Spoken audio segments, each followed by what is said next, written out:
Olá, seja bem-vindo ao nosso canal. Meu nome é Violim e no vídeo de hoje eu vou fazer uma pintura a óleo de uma paisagem e a referência que eu vou usar vai ser essa daqui. E eu vou mostrar todo o processo de construção da pintura. E eu costumo fazer em 3 etapas. A primeira etapa eu aplico a cor local de todos os elementos. Espero secar e venho com a segunda camada, que é a parte sombreada de todos os elementos, né? E espero secar novamente e venho com a terceira etapa, fazendo a finalização, a parte iluminada de todos os elementos. Esse é o processo que nós pintamos aqui no ateliê e também é o processo que nós ensinamos. E por que nós ensinamos esse processo feito em várias etapas? Ou seja, é um processo direto em várias camadas secas, né? Molhado sobre seco. Bom, nós escolhemos esse processo de pintura por conta da facilidade de aprendizagem dos alunos. É muito mais fácil você construir uma pintura dessa maneira, feita em várias etapas, ou seja, várias camadas de pintura. Então, com experiência aqui com os alunos presenciais, essa é uma maneira muito mais controlável, mais fácil de você construir a pintura. Bom, e por que é mais fácil construir a pintura dessa maneira, principalmente para iniciantes, para quem está iniciando na pintura agora? Bom, o processo direto pode ser construído de duas maneiras. Você faz o processo à la prima, que é molhado sobre molhado, ou você faz o processo direto feito em várias etapas, ou seja, várias camadas. O processo direto quer dizer que nós vamos aplicar a cor diretamente. Por exemplo, aqui nessa paisagem, nesse gramado, aqui vai ser um gramado verde. Então, eu vou aplicar a cor verde, a cor local, a cor que não está nem na sombra e nem na luz daquele determinado verde, e eu vou aplicar aqui. Então, o processo é direto porque nós aplicamos a cor diretamente.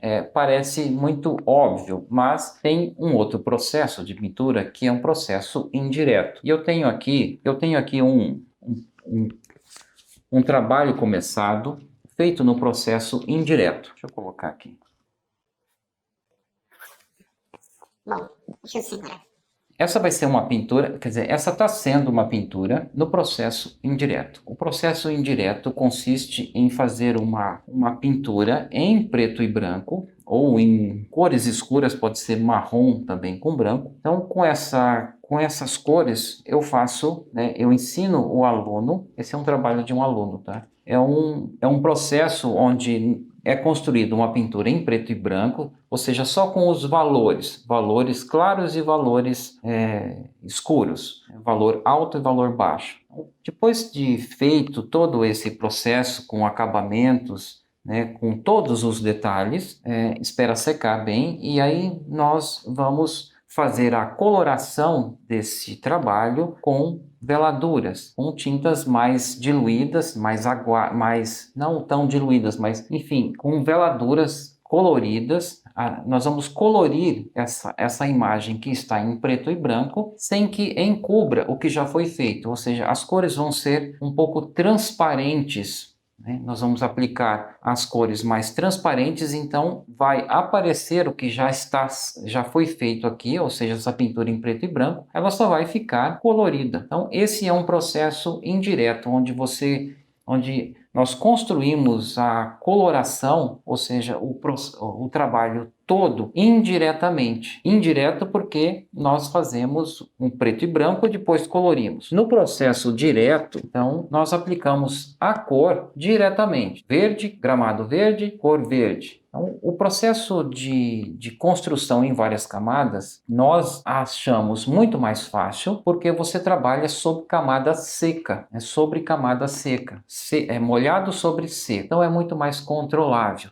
Controlável por quê? Porque nós aplicamos uma camada de tinta e esperamos secar. Depois que está seco, você vem com a outra camada por cima. Então, se você por algum motivo erra a coloração ou o valor daquela área que você está trabalhando, não tem problema nenhum, porque você simplesmente vai retirar aquela tinta daquela área que você aplicou sem interferir na camada anterior. Você não vai retirar a camada que você já fez. Então, você começa de novo. Então, assim é muito mais fácil de de você fazer tanto a segunda camada como a terceira camada.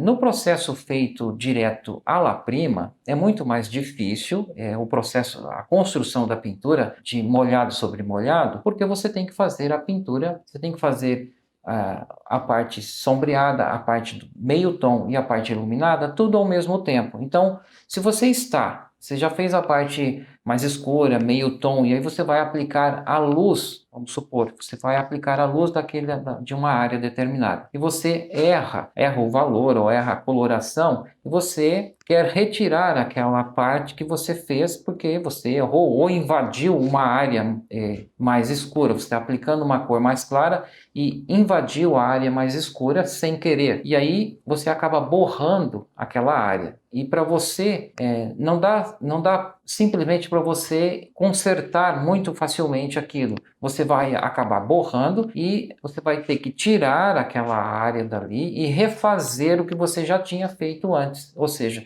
é muito mais trabalho, você tem que ser muito mais preciso na construção da pintura à la prima. Por isso, não é indicado para quem está iniciando na pintura. Bom, esse processo direto feito à la prima e também feito em camadas são processos que você consegue resultados diferentes. Um processo feito em camadas, você não vai conseguir efeitos que você conseguiria com uma pintura à la prima. Uma pintura à la prima, você consegue determinados efeitos específicos daquela técnica. Então, tem certas limitações que uma técnica não vai permitir o efeito que a outra proporciona. Então, a técnica à la prima tem o seu encanto, porque tem um determinado efeito que é muito bonito, esse efeito de molhado sobre molhado, né? Misturar a tinta com a camada, com a pincelada anterior, ou seja, com a cor que você aplicou anteriormente, ela acaba se misturando, se mesclando, proporcionando um efeito muito específico e muito bonito. Porém, exige muita habilidade para isso. O processo feito em várias etapas é totalmente diferente do à la prima. Você consegue outros efeitos, também efeitos específicos, que você não conseguiria com o processo à la prima. Ou seja, cada um tem sua particularidade e tem o seu encanto. Porém, para quem está começando, nós indicamos o processo feito em várias etapas, ou seja, camada molhada sobre uma camada seca. Bom, então eu vou começar o processo de pintura e se você ainda não é inscrito aqui no nosso canal, então se inscreva, comente e compartilhe com seus amigos. Também nos siga nas redes sociais, está lá como Violim Maza. E agora com um novo perfil no Instagram, Belas Artes Prints. Então, nos siga lá também. Bom, aqui eu tenho um desenho prévio, eu fiz um desenho a lápis e quando nós desenhamos a lápis, principalmente quando a gente acaba fazendo uma cor, uma tonalidade mais escura, é muito fácil de ser borrado enquanto nós estamos pintando. O grafite acaba sendo dissolvido com o solvente da tinta a óleo. Então, para evitar que borrões ou manchas, eu passei aqui uma camada de gesso acrílico diluído com água para poder fixar esse desenho. Quando a gente dilui o gesso acrílico com água, ele fica um pouco leitoso quando nós aplicamos, mas quando seca, ele acaba ficando mais transparente. Então, é isso que eu fiz para poder fixar esse desenho e agora eu vou poder pintar aqui sem me preocupar com possíveis borrões ou manchas de grafite na minha tinta. Então, agora eu vou começar o processo de pintura aplicando a cor local e essa primeira camada de pintura eu aplico também com uma tinta mais diluída no solvente, quer dizer, no solvente não, no medium. Eu aplico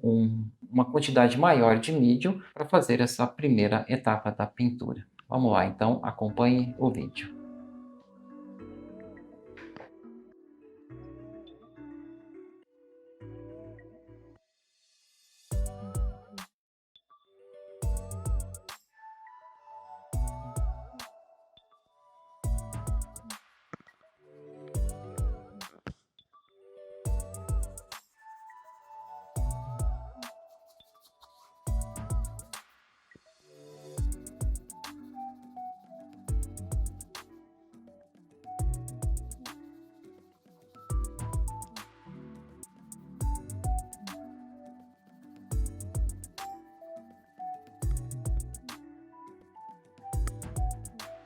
Essa parte da árvore onde está no céu a copa da árvore, eu vou deixar para depois que o fundo, essa parte do céu secar, porque se eu fizer essa parte agora, eu vou borrar essa tinta, não vou conseguir, porque eu apliquei uma tinta branca aqui embaixo, branco com azul.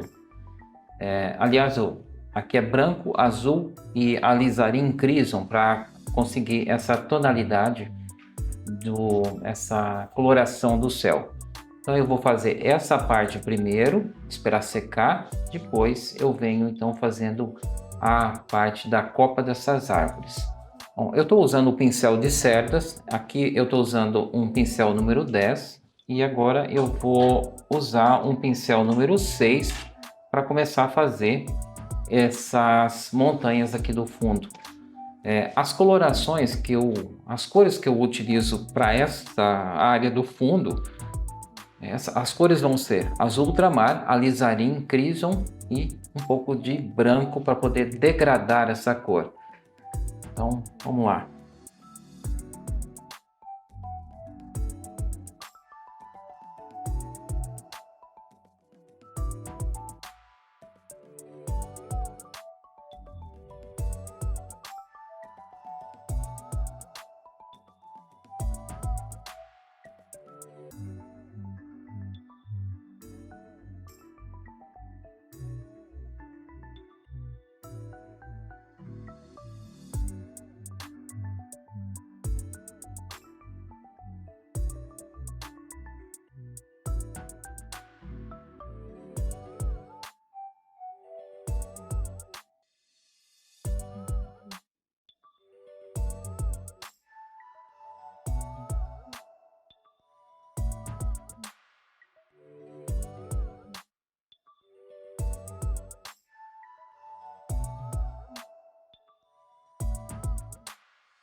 Olha só, uma coisa interessante de se observar são os valores das cores.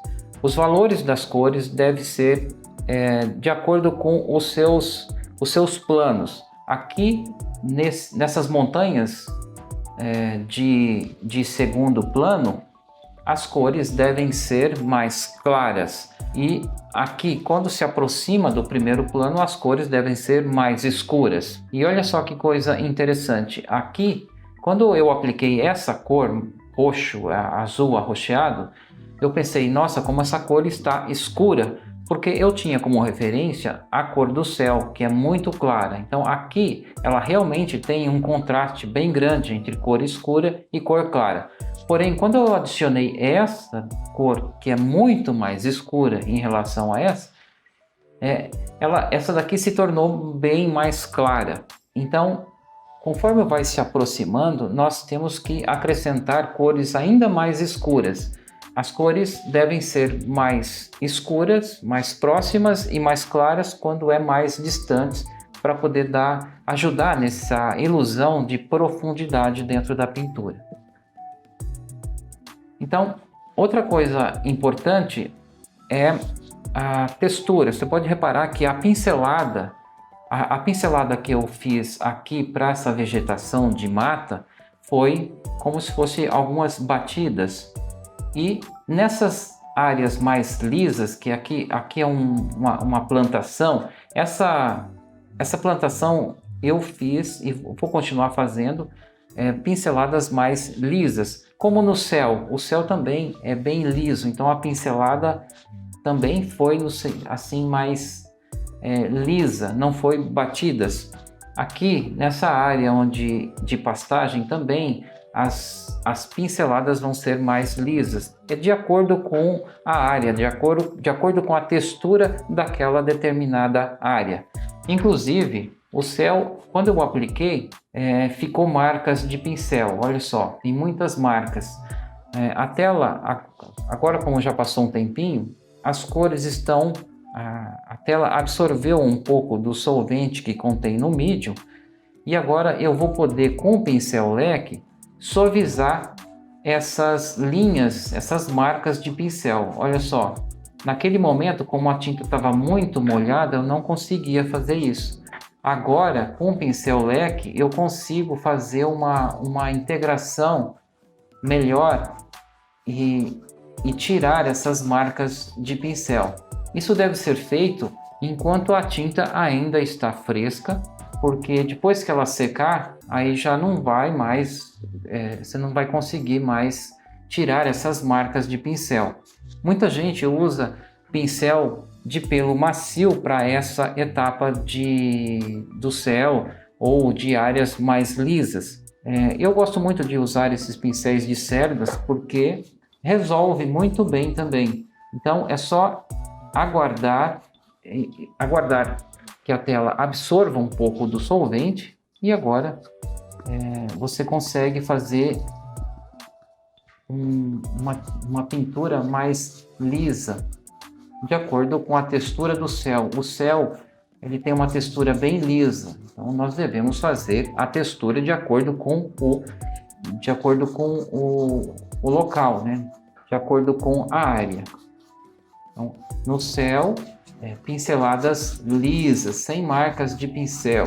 Onde tem textura, marcas de textura. Aqui também poderia ser usado uma trincha maior, mas esse pincel leque funciona muito bem também.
Olha só a questão da pincelada e do movimento da forma que eu já havia comentado. Aqui, nesta área, é claro que tem como se fosse uma montanha, ele vai caindo aqui, né? Então, o movimento da pincelada também foi de acordo com a inclinação dessa área. Aqui, como é um lugar mais reto, então a pincelada foi mais reta também. Aqui é um morro que está caindo, é um pasto, mas olha só, o movimento é como ele tem um declive aqui. Então, a pincelada eu vou fazendo no sentido da forma da área. Aqui é um ambiente, uma área mais reta, então esse movimento do pincel, de acordo com a forma do elemento, faz bastante diferença também no resultado final da pintura. Agora eu vou fazer alguns detalhes aqui neste gramado mais próximo. Então, aqui também tem um morro, então eu vou fazer de acordo com o que tem aqui.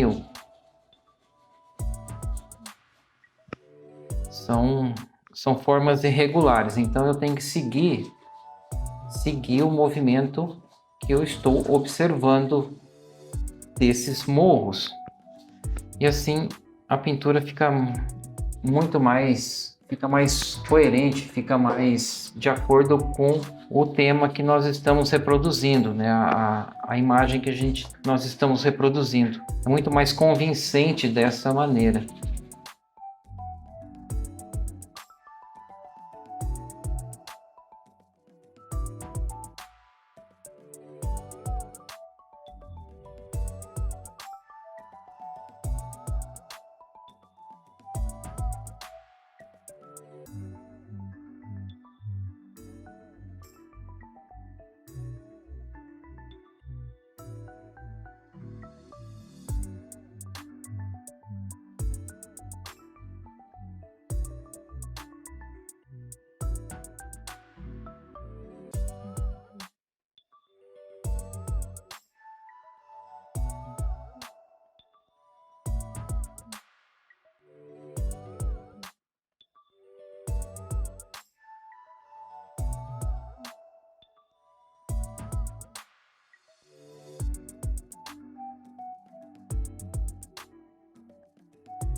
Bom, assim eu vou finalizar essa primeira etapa da pintura, que é a aplicação das cores locais. Outra coisa que eu quero mencionar é sobre a questão das cores quentes e frias. Nesse primeiro plano você pode reparar que as cores são mais quentes. Esse verde amarelado está muito mais quente em relação às outras áreas, então isso ajuda também nessa ilusão de profundidade. Agora eu vou esperar secar para depois fazer a parte mais escura, incluindo os detalhes desses galhos das árvores. Eu não fiz os galhos das árvores bem detalhadas, mesmo porque as cores estão molhadas, as tintas estão molhadas, eu não vou conseguir um bom resultado. Então depois que secar eu vou fazer esses galhos todos, incluindo a parte aqui dos galhos do céu que está faltando. O céu já está terminado, então na segunda camada vai ser muito fácil trabalhar esses galhos aqui nessa parte do céu e em todas as outras áreas, porque já está seca essa camada. Então é isso. Eu vou ficando por aqui. Muito obrigado por ter assistido esse vídeo. Espero que essas dicas ajudem no seu processo de elaboração e construção da sua pintura. Muito obrigado por ter assistido esse vídeo até aqui e nos vemos no próximo vídeo. Valeu!